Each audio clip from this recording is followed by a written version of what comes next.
Hello everyone, amateur meteorologist First in Weather here. It is officially time for the 2025-2026 winter forecast. Um, Pretty excited here to tell you what I think the main theme this winter is going to be, what it's going to be looking like in terms of preset temperature, and again, yes, snowfall for the United States. So without further ado, let's get started. So what are the main factors that I'm looking into? So of course, I think that the two main big things are the analog gears and dynamical models. And uh, what's the biggest thing when you got to start making off your analog gears? It's the ENSO state, so the El Nino Southern Oscillation. And for a second year in a row now, we are going to be in the La Nina state. This is the official IRI forecast from October 2025 for ENSO. For the 3.4 Nino region, you can see here that it's showing weak to moderate El Nino or La Nina conditions for this upcoming winter. And you can see here that after a peak in about December or January, we quickly start to weaken the La Nina and potentially even go to neutral, and then eventually warm ENSO conditions by the springtime. And I'll use my pen here to show you guys what I mean. So this is I believe this is the December through February period in 3-month averages. So you can see that throughout the winter, the La Nina will be weakening.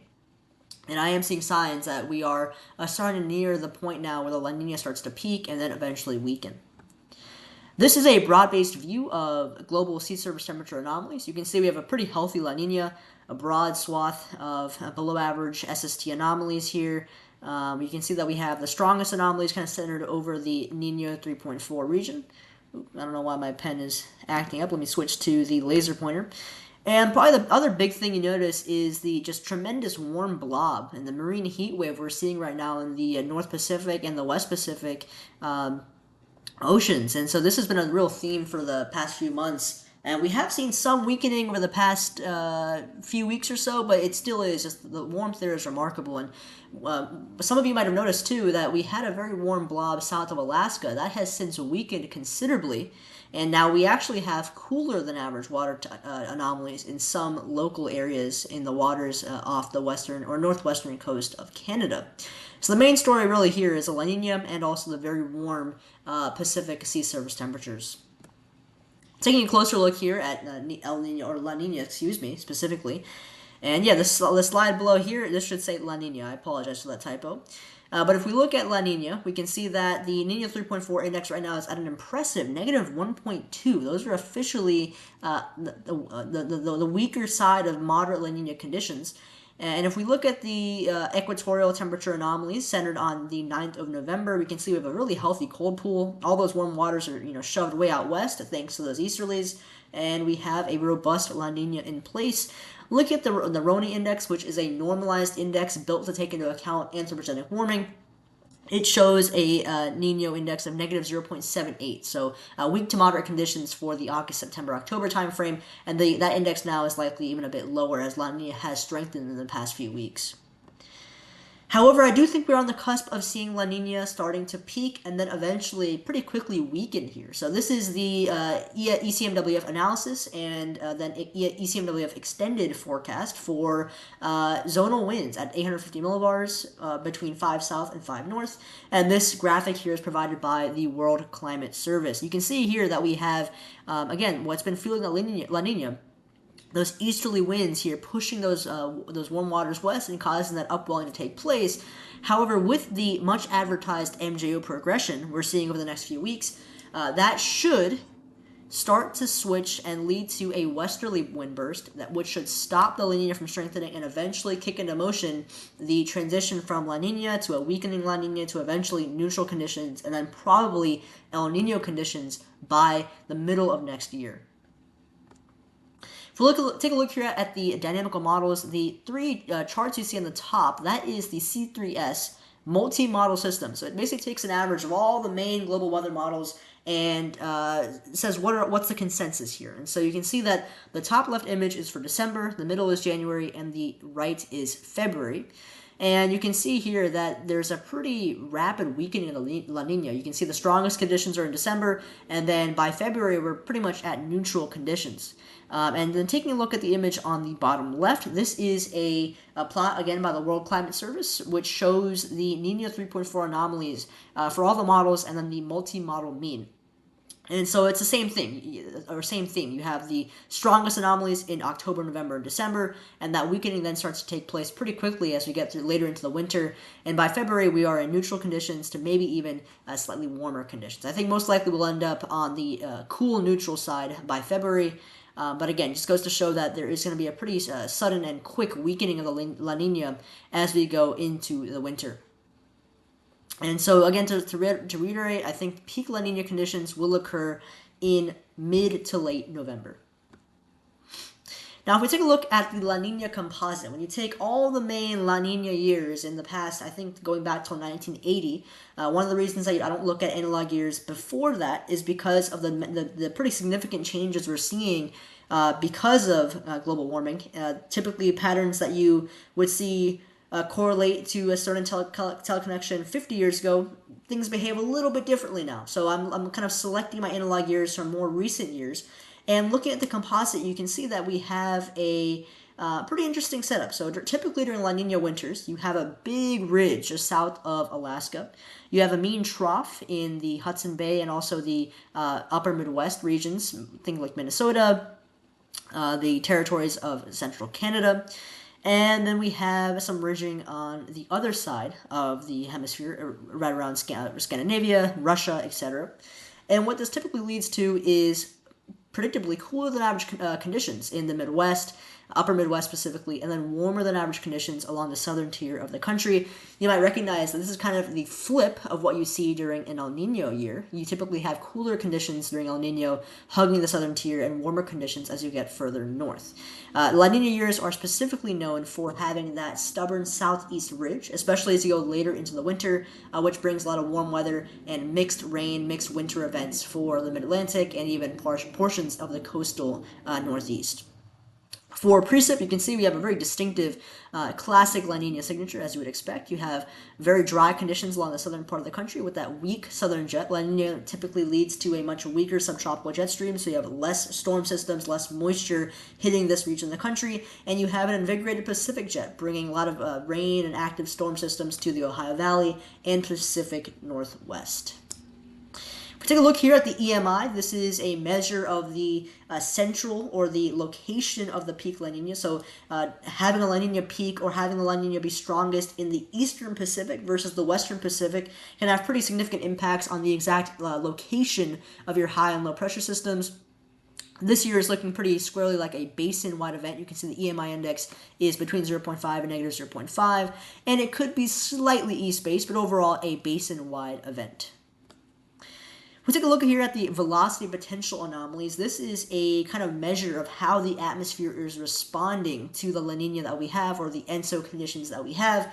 And you can see here we have a pretty significant area of negative anomalies in the western Pacific, and then above average anomalies in the east, or along South America, North America. And this is very, very typical of a La Nina year. If you look at the image on the right, this is a image of recent La Nina years, or at least ones I think that match this one. You can see it's a very similar match. You have your core of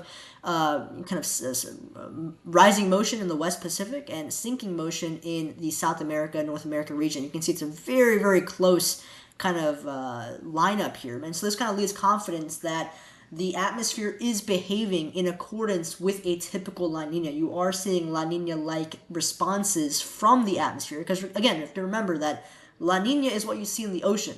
Is that coupling with what you're seeing in the atmosphere? And it looks like from this chart, we are seeing that coupling taking place. So if we look at analog years that have similar July to September velocity potential anomalies, the image on the left here is for 2024, and the image on the right is 2025, this year. And what I kind of want to point out is last year was a atypical La Nina year. You had the atmosphere responding to La Nina, but you had a very, very cold winter, or relatively speaking cold winter, for a lot of the coastal eastern part of the country, which is not that common.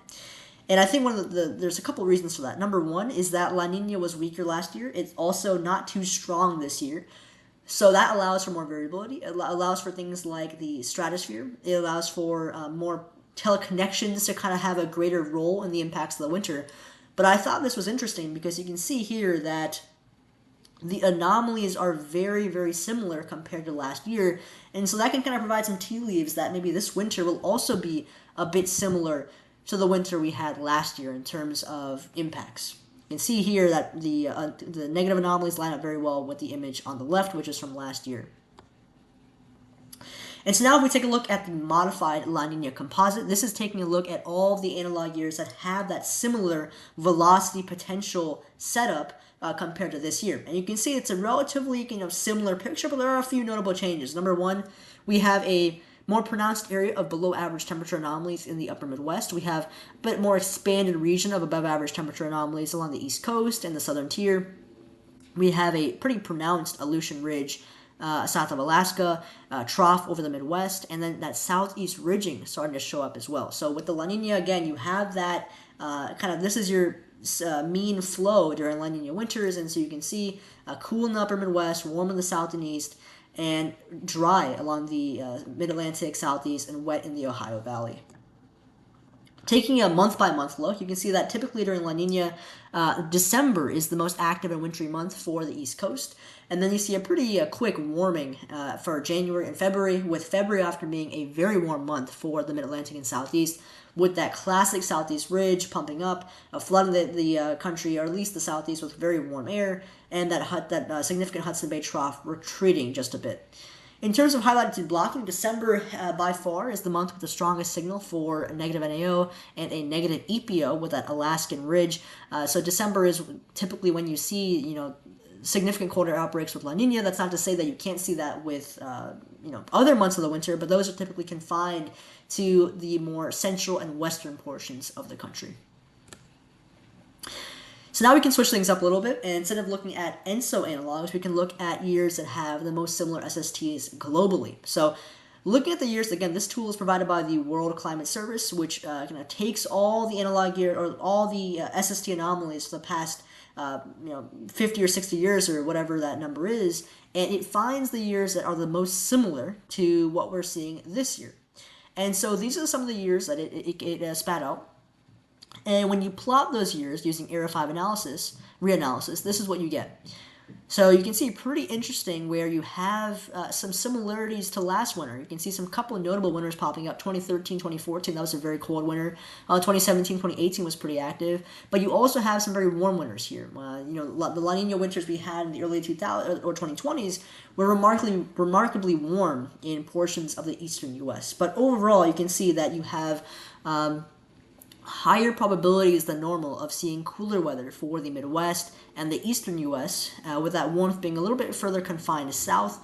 And then for precip, you can see, again, very typical La Nina signature, wet Ohio Valley, drier Pacific Northwest, which is a bit interesting, but overall drier south and west and southeast, and then pretty wet and active Ohio Valley, and then into Canada as well.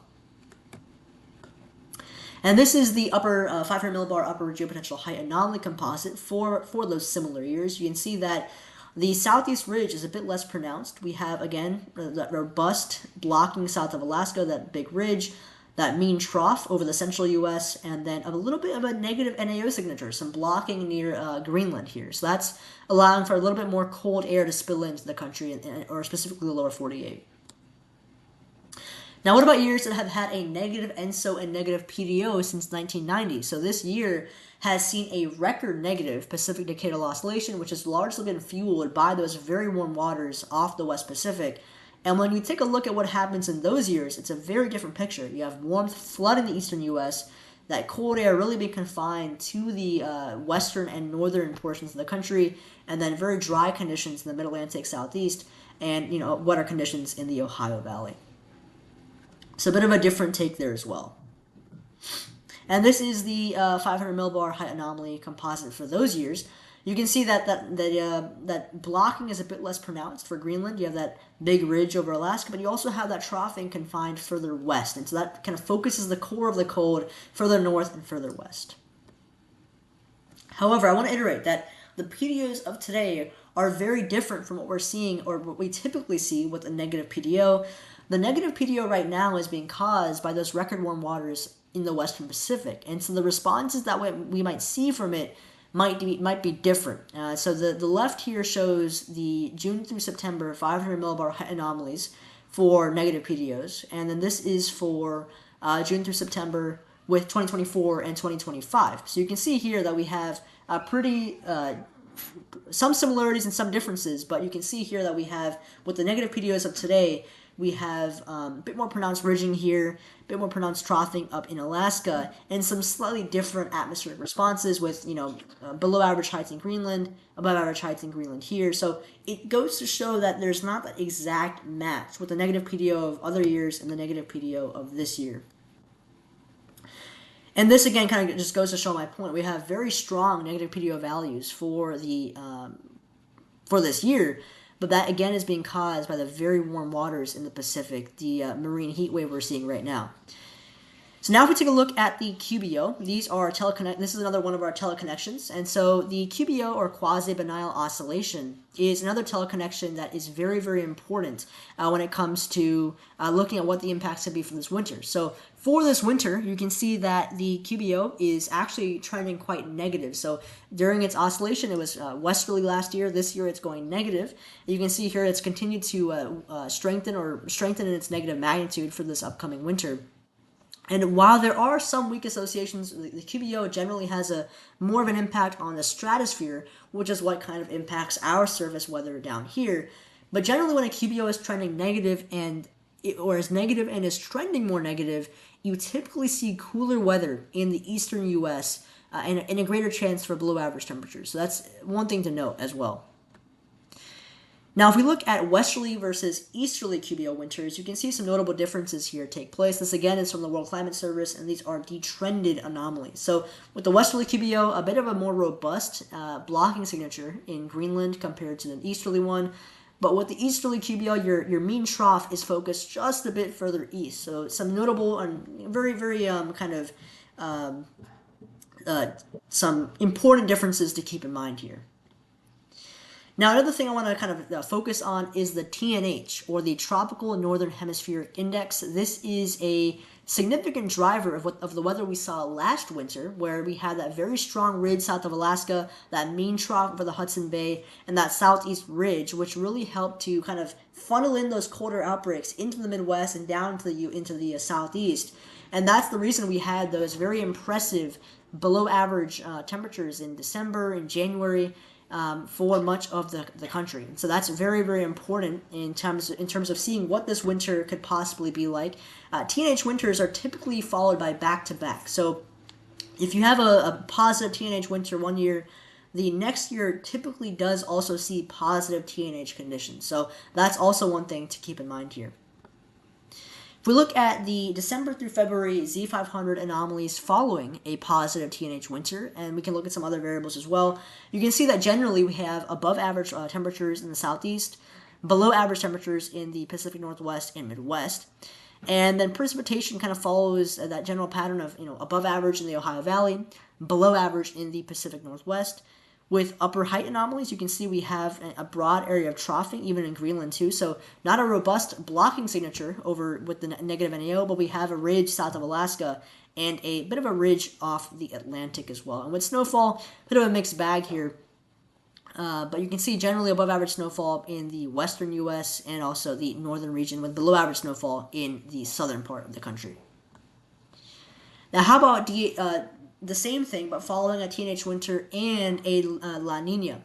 So this is a bit another extra step, looking at winters that had a La Nina and a positive TNH winter, and what was the impact for the following year. So you can see it's pretty similar. We have that pronounced and stubborn southeast ridge, leading to above average temperatures in the southeast, below average temperatures in the Midwest and western U.S., wet conditions in the Ohio Valley, very dry in the Pacific Northwest, that big ridge over Alaska, troughing over central Canada, and again, a mixed bag for snowfall.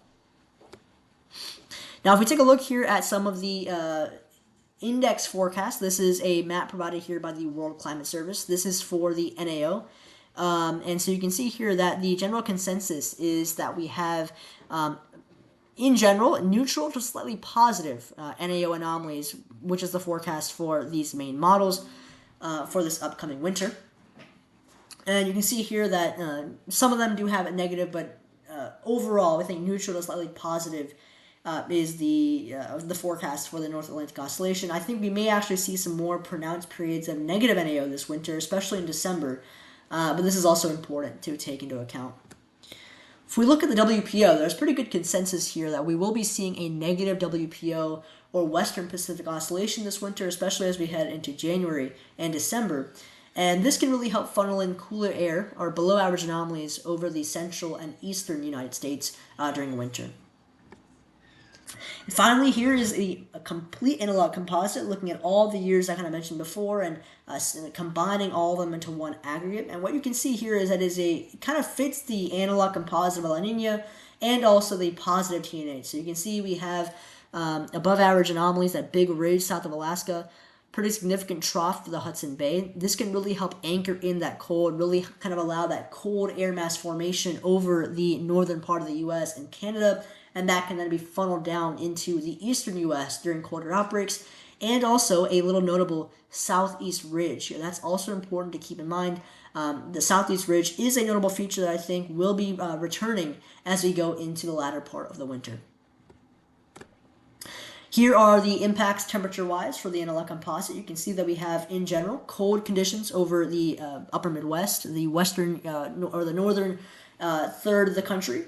That includes states like Minnesota, Illinois, Montana, Wyoming, Idaho, Washington, and also parts of the Great Plains. For precip, you can see we have very wet conditions in the Ohio Valley, and essentially a ring of dry conditions from the western U.S. down south all the way through the eastern U.S. as well. And also important to note that we have above average temperatures in the southeast.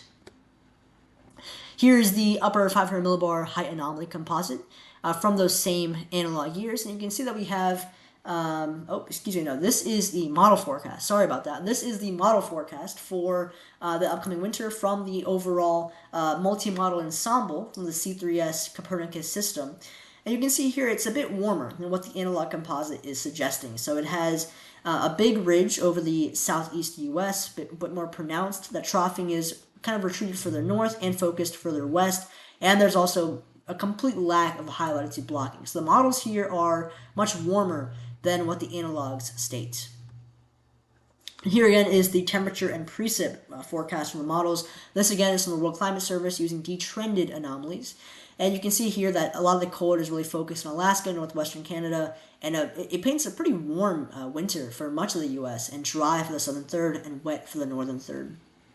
I think this might be a bit too aggressive. I think the models might be overdoing the extent of the warmth here. I think they might not be capturing the impacts or recent events we're seeing right now in terms of our weather up in the stratosphere, and also they might not be capturing kind of the intricacies of the positive TNH winter that we could be seeing this upcoming year. Finally, we can take a look at wildcards, which is the stratosphere, and this is something I'll be discussing further in just a moment. The stratosphere has a big impact on sensible impacts down at the surface if there is significant disruption to the polar vortex. Now, on the other hand, if the polar vortex is very strong, that can promote very positive AO and NAO conditions, which keeps the warmth and cold, or which keeps the cold bottled up in the northern latitudes and keeps the mid-latitudes very, very mild and warm. And so, talking about that, this is the ECMWF zonal mean wind anomaly at 10 hectopascals all the way up in the stratosphere, and it is showing a potentially unprecedented, since at least recorded history, weakening of the polar vortex into this upcoming month of November and into early December.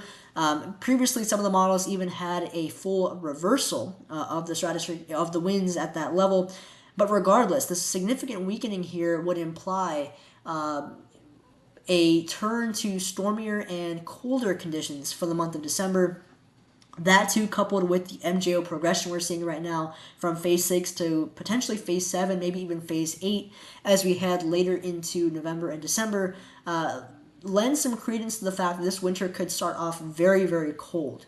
And if we take a look at years that also had a significant weakening of the polar vortex in November. Again, this is very rare. The polar vortex normally does not see the significant weakening this early in the year. I can only find 3 years going back, and this is the result. So December is very, very cold. So this would lead credence to the idea again, of a very fast start to winter. Very, very cold anomalies, Arctic outbreaks starting the month of December. And you can see here just how pronounced it is. Widespread temperature anomalies, 6 degrees below average over the 3-year composite. And then when you look at the results for the remainder of the winter, for January through February, you can see it's in general cold over the upper Midwest and generally cooler for the rest of the country. Now, keep in mind this is being contaminated by the extreme cold anomalies from the month of December, but overall you see that those winters did not have extreme warmth following that December. And if we take a look at precip, you can see that December, though, while it is very cold, there is a pretty robust dry signal for much of the country. And so while many people are getting very excited about the potential for snowstorms and winter weather with this potential December we're about to see, I want to caution that the cold and also the precip or the moisture has to line up. And so I'm not too sure if that's going to happen. There is a pretty robust dry signal. And when taking a look at the precip signal for the months of January through February with those analog years, again, very, very dry on the eastern U.S. and the southeast coast, wet in the Ohio Valley, Midwest, and western U.S. So here it is. Here is my December through February temperature forecast for this upcoming winter. And so that this kind of takes into account the models, the analogs, and also what I'm seeing right now with the MJO and the stratosphere.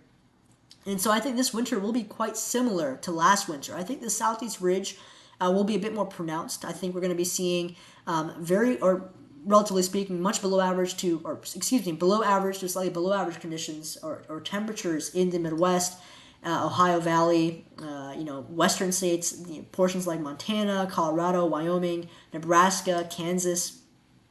This will be the main focus of below average temperatures in the core of the cold this winter. I think that the southeast, southern tier of the U.S., and also southern portions of the western U.S. will be seeing the focus of the warmth, where we'll have slightly above average to above average temperatures this winter. In terms of precip, kind of a classic La Nina look here. I think the main thing will be dry conditions for the southern third of the country, up into the Pacific Northwest, and quite wet for the Ohio Valley again, and also Midwest. This will be, in my opinion, the main limiting factor for potentially big snowstorms this year along the East Coast. Again, all it takes is one big storm, but I don't see an invigorated southern jet leading to big snowstorms for the coastal mid-Atlantic. The one thing I do think that could potentially allow for us to see maybe some more moisture thrown our way is if the southeast ridge can flex a little bit, it can help to direct some of the Gulf Coast moisture and reinvigorate that southern jet and maybe provide a kind of source for storms to develop and go up the coast. But again, I think the main focus for that will be just west of the I-95 corridor. So a lot of mixed events when they do happen this winter.